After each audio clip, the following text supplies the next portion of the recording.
जी, अस्सलाम वालेकुम। Dear students, our today's topic is dietary fibre. ये इंसानी जो खुराक है उसका एक अहम हिस्सा है। तो आज हम इसको देखते हैं कि ये किस तरह इंसानी बॉडी के अंदर हेल्प करता है। तो इसको हम देखते हैं कि डाइटरी फाइबर है। Dietary fibre also known as roughage. Roughage जो है वो कहते हैं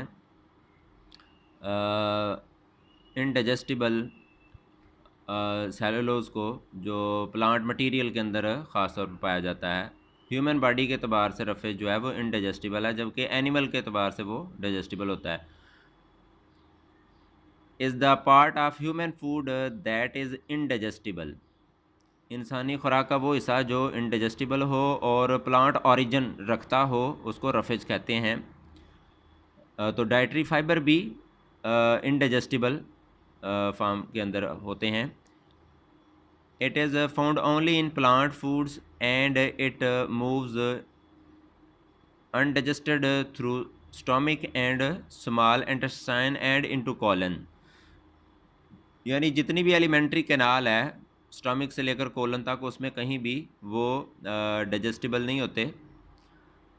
तो ये ऐसा ची बॉडी से एक्सक्रीट आउट हो जाते हैं।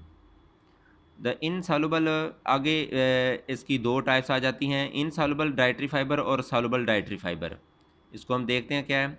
The insoluble dietary fibre travels quickly through small intestine. जो इनसॉल्युबल हैं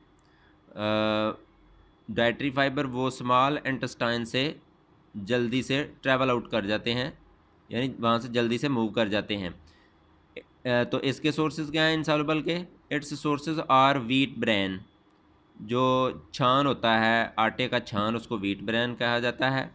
सीरियल्स, जो अनाज है मुख्तलिफ़ किस्म के।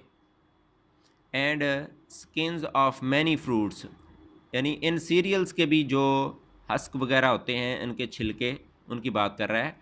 And skin of many fruits and vegetables, और बहुत सारी फ्रूट और वेजिटेबल के जो स्किन्स मीन छिलके।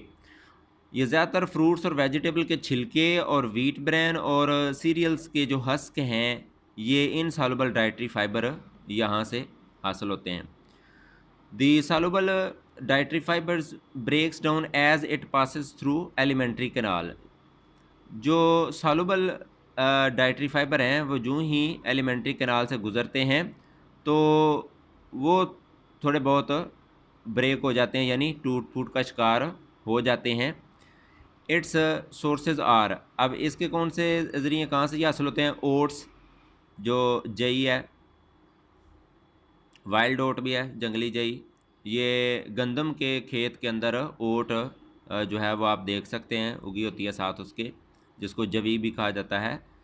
बीन्स हैं, ये दालों के जो छिलके होते हैं उनके ऊपर बारले, जौ, इनके छिलके। And many fruits and vegetables, और बहुत सारे फ्रूट और वेजिटेबल के अंदर जो गोदा होता है उनमें ये पाया जाता है। जिस तरह आप ऑरेंज के अंदर देख सकते हैं कि ऑरेंज का छिलका तो होता ही है, लेकिन उसके अंदर जो फ्रूट है, फ्रूट के अंदर भी रेशे से होते हैं, वो डाइटरी फाइबर हैं, that is soluble dietary fibre. तो ये इसकी दो टाइप्स हो गई और उनके सोर्सेज भी हो गए। अब हम देखते हैं कि ये हमें ये इसका बॉडी के अंदर क्या फ़ायदा है इन फाइबर्स का। तो fibre prevent and relieves constipation by stimulating the contraction of intestinal muscles. ये फाइबर रिलीव्स कॉन्स्टिपेशन, कब्ज़ से, कब्ज़ कुशा होते हैं। अब कब्ज़ कुशा कह लें आप, रिलीव्स कॉन्स्टिपेशन, कब्ज़ कुशा होते हैं by stimulating the contraction of intestinal muscles. जो इंटेस्टाइनल मसल्स हैं जिनकी कंट्रैक्शन और रिलैक्सेशन से खाई गई खुराक जो है वो आगे आगे मुंतकिल होती रहती है। तो वहाँ पर कॉन्स्टिपेशन अगर हो जाए तो ये फाइबर जो हैं उससे फ़ायदा देते हैं, कब्ज़ कुशा होते हैं। अवॉइडिंग कॉन्स्टिपेशन, और अगर कॉन्स्टिपेशन ना हो तो reduce the risk of many other disease, बहुत सी दूसरी बीमारियों का ख़तरा जो है वो कम से कम हो जाता है। इसका मतलब ये हुआ कि जो कब्ज़ है इसको जो हकीम हजरात हैं हुक्मा वो कब्ज़ को उम्मुल अमराज कहते हैं। उम्मुल अमराज इसलिए कि इसकी वजह से और बहुत सारी बीमारियां जन्म लेती हैं। तो जब ये कॉन्स्टिपेशन नहीं होगी, ये फ़ाइबर लेने की वजह से कॉन्स्टिपेशन नहीं होगी, तो और बहुत सारी बीमारियां नहीं होंगी। इसका मतलब कि खुराक में हमें ये फ़ाइबर को शामिल करना चाहिए। इससे एलिमेंट्री कैनाल सारी की सारी जो है स्टमक से लेकर large intestine, small intestine, colon तक सारे जो ऑर्गन्स हैं, डिजेस्टिव सिस्टम के ऑर्गन्स हैं, इनकी हेल्थ के लिए बड़ा ज़रूरी है। Soluble fibre help in lowering blood cholesterol and sugar level. अब जो सॉल्युबल फाइबर है, एक तो उसका फ़ायदा है कि ब्लड कोलेस्ट्रॉल को कम करता है, यानी जब वो थोड़ा बहुत ब्लड में शामिल हो के तो ब्लड वेन्स और आर्टरीज़ के अंदर जाएगा, तो उसमें जो कोलेस्ट्रॉल जमा हुआ है उसको रिमूव करने के लिए भी ये ज़रूरी है। एंड शुगर लेवल, और शुगर को भी कम करता है। इसलिए ये जो इसबगोल का हस्क है, इसबगोल हस्क जिसको इसबगोल का छिलका कहा जाता है, ये आमतौर पर आप जानते हैं कि कॉन्स्टिपेशन के अंदर भी दिया जाता है, और जो जिनको कोलेस्ट्रॉल का मसला है उसको भी हकीम हज़रात देते हैं ताकि वो उसको अपनी डाइट का हिस्सा बनाएं। इसी तरह जो इनसॉल्युबल फाइबर हैं, वो उनका क्या फ़ायदा है कि speeds up the movement of carcinogens, cancer causing agents from intestine. Insoluble fibre intestine में बहुत सारे कार्सिनोजेंस यानी कैंसर काजिंग एजेंट्स, मुख्तलिफ़ किस्म के जो कैंसर काजिंग एजेंट्स हैं, कैंसर पैदा करने वाले एजेंट है, जिसमें मुख्तलिफ़ किस्म के वायरस, बैक्टीरिया वगैरह और दूसरी चीज़ें जो मुख्तलिफ़ पार्टिकल्स होते हैं, वो कैंसर पैदा करने वाले होते हैं। उनकी मूवमेंट में उनकी स्पीड अप करता है, यानी वहाँ से जल्दी से रिमूव कर देता है उनको, ताकि वो आगे चले जाएं और बॉडी से एक्सक्रीट आउट हो जाएं। तो इस तरह इनसॉल्युबल फाइबर के इस्तेमाल से कैंसर के जो इम्कानात हैं वो भी काफ़ी कम हो जाते हैं। अच्छा, साइड ब्लॉक में क्या कहता है कि फाइबर सप्लीमेंट सच एज इसबगोल हस्क, यानी जो इसबगोल का छिलका है, ये फाइबर सप्लीमेंट के तौर पर लिया जाता है। Should be used only with physicians recommendations. कह रहा है कि वो डॉक्टर की हिदायत के मुताबिक ही इस्तेमाल करना चाहिए।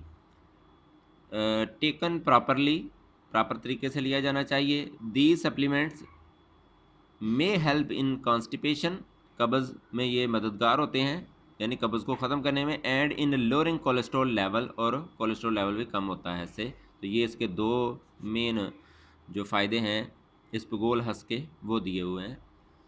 तो इसके रिलेटेड, आज के टॉपिक के रिलेटेड जो शॉर्ट क्वेश्चन हैं, आप उनको भी देखें कि सबसे पहले क्या है कि व्हाट डू यू, ये इसको आप पास करके देख सकते हैं। What do you know about dietary fibre. तो उसमें जो पहला पैरा शुरू होता है, तो इनसॉल्युबल सॉल्युबल से पहले तक, ये कॉलन तक, इंटू कॉलन तक, ये इसका तारुफ आ जाएगा, डाइटरी फाइबर क्या होते हैं। नेक्स्ट क्वेश्चन आ जाएगा, what are two types of dietary fibre. तो टू टाइप्स के डाइटरी फाइबर के दो टाइप्स हैं, इनसॉल्युबल डाइटरी फाइबर और सॉल्युबल डाइटरी फाइबर। ये इसकी दो टाइप आ जाएंगे। ये दूसरा क्वेश्चन आ जाएगा। तीसरे क्वेश्चन में आ जाएगा, what are the functions of dietary fibre in the body. Body के अंदर इसके क्या फंक्शंस हैं, क्या फ़ायदे हैं। तो ये वाला पैरा जो है, ये इसके फाइबर के फ़ायदे आ जाएंगे, बॉडी के अंदर उनका क्या रोल है। क्वेश्चन नंबर 4 में आ जाएगा, what are the benefit of isabgol husk. Isabgol husk जो है उसके क्या फ़ायदे हैं।